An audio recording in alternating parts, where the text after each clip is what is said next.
And welcome into another edition of Community Chat as we continue to talk to the candidates running for offices with Election Day coming up in just a few weeks on May 21st. And it's our pleasure right now to speak with Dianne Burnett. She's running for Franklin County Commissioner, District Seat number 3, as she'll be on your ballot. And Dianne, first of all, thanks for coming in and joining us here on Community Chat. Thank you, Dan. We talked a little bit before about your background, and it's a very interesting background. Is your background is completely run the gambit from, almost broken home, disaster type things, and then making it, being successful, and now trying to make something better of yourself by running for county commission. That's right. I've had the ups and downs and the triumphs. I found myself a single mother at age 36 and pregnant with my 6th child. And I actually was drawn here to the Franklin County area and ended up buying 120 acres out on Twin Lakes in Clifton, Idaho. And I've always been drawn back to this area, and I knew that I needed to end up being here for some reason. The hardships that have happened in my life have only been added to my experience. And I have now a wide spectrum of running businesses, venture capital companies, lending companies, international full-service hotels, a golf course, many businesses, turnaround businesses. And currently right now what I do is I help people navigate through the business financing and grant community. So it's a very difficult thing to begin a new business, and I've done that many times. And I have several businesses right now. I have a venture capital business. I have a development business. I also have a business that focuses on how to get startups money. And so it takes a great deal of dedication. And that's what I am, Dan. I'm a dedicated person. I go over and beyond.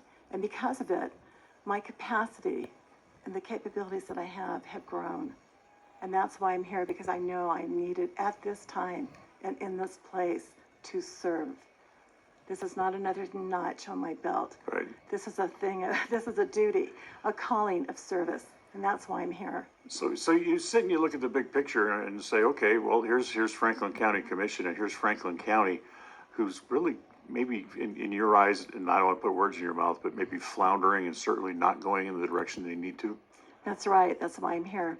We can be complacent and shut our eyes and bury our heads in the sand and say all is well, but all is not well. We have a wide variety of problems right here. And one of the things that a county commissioner is dedicated and supposed to be great at is to serve the people, to listen and hear what the issues are, and to provide avenues so they can have prosperity. We should not be hindering people. And right now, I think we're doing a little bit too much of that. You speak about hindering people, and you had a great line before we started the interview where you said that the commission and the planning and zoning are what make it so we can't prosper, can't move forward here in the county. Absolutely. The county commissioners and the planning and zoning are the two most instrumental committees that will either make this county prosperous and allow it to grow and allow people to make decisions and to have prosperity, or it will hinder them into poverty. We can be so restrictive and not listen to what is needed and bury our hands in the sand and be complacent and just let everything around us burn. And that's really, I think, where we're at. We're not listening to people. Have you ever been in a meeting where you were trying to contribute and help others and there was no interest? It is so hard. And I knew I needed the authority to make these changes. And so I'm willing to work with people. I'm eager to work with people. I found over 100 different programs that we have in this county that we could be using. These are federal grant programs instead of loans. We're more than happy to go ahead and get a loan and a bond, but why aren't we going out for those free federal grants that are only going to be put back into another bucket for somebody else to use in some other area that is not as deserving as the ones they originally intended for? Dianne Burnett, running for Franklin County Commissioner, District number 3, our guest here on Community Chat.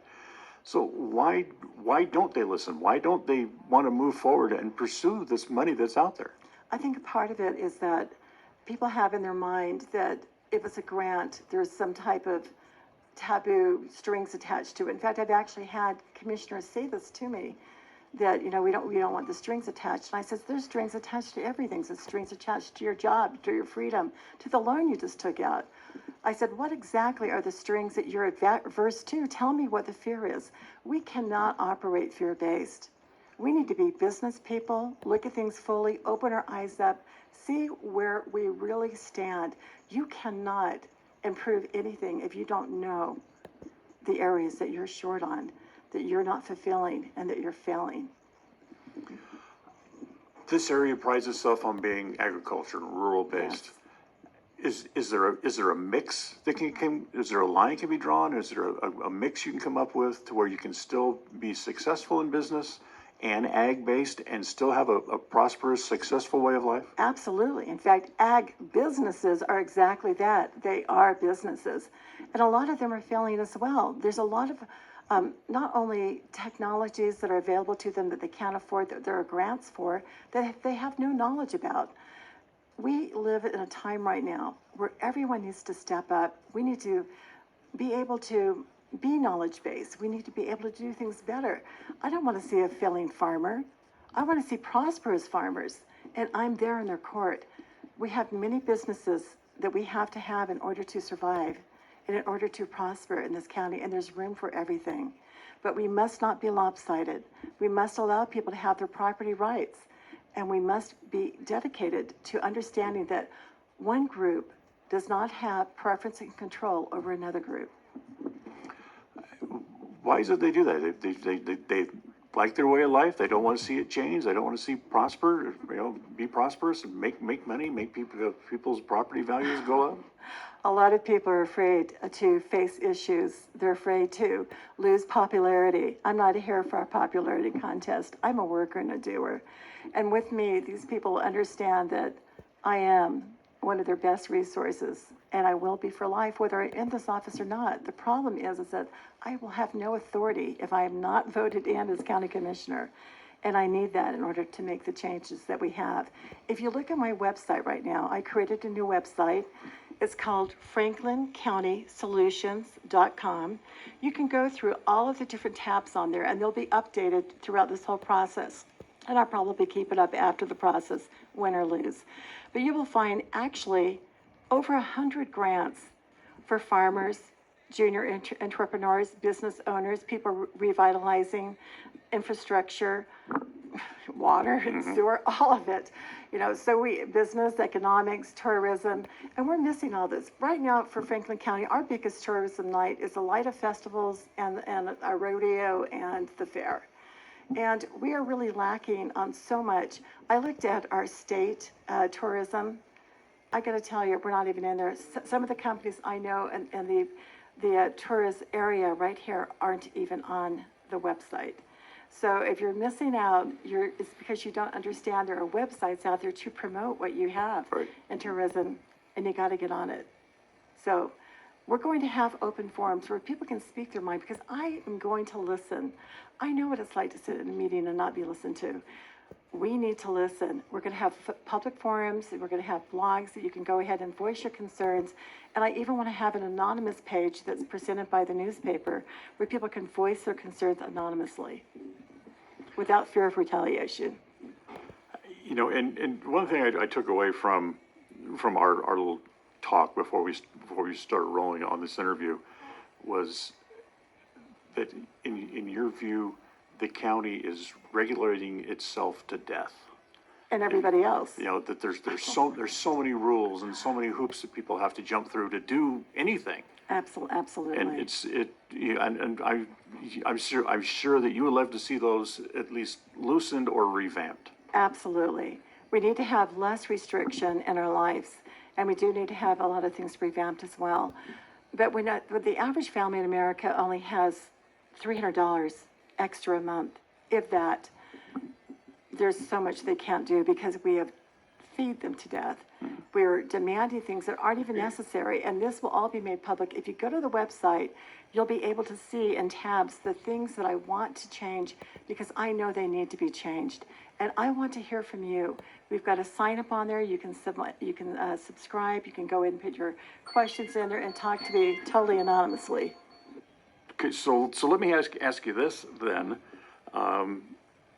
We talked about preparedness and being self-efficient or Right. self-sufficient. That's, that's another step that people are not necessarily making. Absolutely. We need to be prepared. This is a time in our lives where our country now has people from who knows where ranting death to America on our own soil. When has that happened before? And yet we're regulated. Things are in chaos, and they really need to be looked at with our eyes open. One of the things I want to say is that our children here in this county are lacking as well. When we have the means to take care of people and we refuse to do so, where's our accountability? Where are we going to be at? Who's going, it'll be too late. So right now in our county, the regulations are far too great. And what was the other question you asked? Because my mind went off to children. About being prepared. Preparedness. Oh my goodness, right. So every position, every person that's employed in this county needs to be fully dedicated. And when you have people that aren't dedicated because of the wage they get, if they're only making $30,000 a year, they're going to say, well, I'm going to put a third of my time into this and I've done enough. Our big emergency preparedness plan is that we have a ham operating station at the county. I want you to think for a second. We have satellite phones, we have cell phones. If you're resorting to using your ham radio, and by the way, I am a ham operator, my husband's a ham operator, I have children that are ham operators. But when you resort to using the ham communication, we have big trouble. Trouble that is not just local. It's not just 3 days of heavy rain. We don't even have a fuel supply to run our emergency vehicles. In a disaster, you've got 3 hours and 3 days. 3 days to find, you've got to be moving within 3 hours to save lives. And you've got up to 3 days to save the majority of lives. After that, it's pretty much gone. So we're not prepared in so many measures. We need a tertiary water treatment plant, that we can go ahead and recycle water like Meridian, Idaho does. In hard times, we're going to find ourselves so unprepared when we could have just done a little bit and been ready. I also feel that it's important to remember that there are much more things needed than a ham radio and fuel. We need training. We need emergency plans. We need an avenue, and I have one right now. It's every Saturday at my home in in Fairview, and that's 4644 South, 1400 West at 8 o'clock in the morning on Saturday, where we meet with other experts, even from North Logan, Smithfield, and some here right here. And I started that as an independent person because I knew that we had to do something. I can't wait for the county to do it. I don't see them wanting to make the changes or seeing it as a problem. Dianne Burnett, our guest here on Community Chat, she's running for Franklin County Commissioner in District Number 3. We're starting to get a little short on time, so let me just open the floor up to you. Talk directly to the people who are listening to the radio and tell them why they need to vote for you coming up on March 21st. This is not another notch in my belt. I truly feel called to this position today, and I want to speak with you to let you know that I am a dedicated worker. I will work with everyone. I will listen to you and do the things that need to be done. We are not prepared for emergency disasters. We're not boning up and benefiting our business owners. In fact, we actually push out many people that would have had businesses here out of our county. So we need affordable homes. We need all kinds of other aspects to live a life that is provident living. No one should have to come up with and bear a mortgage of $400,000 when there's a way for them to live, with a $150,000 mortgage. We have so many issues. We cannot bear our heads in the sand anymore and blind ourselves and become deaf to the problems that are around us. You do not want a complacent county commissioner that thinks all is well and that we don't need to do anything else. I am the person that realizes that we need to be alert, we need to know what's going on, and we need to be helping each other, and we need to prepare now. We need to get this county up and running and fully functioning with dedicated commissioners, people planning and zoning, and other staff positions that are dedicated to doing more than the average person would do. Dianne Burnett, running for County Commission in District Number 3. Give us the website address one more time. That is FranklinCountySolutions.com.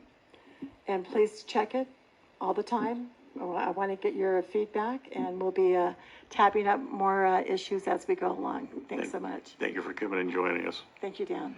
That's Dianne Burnett here, and on this edition of Community Chat, she's running for Franklin County Commissioner. Look for her name on the ballot coming up on Election Day.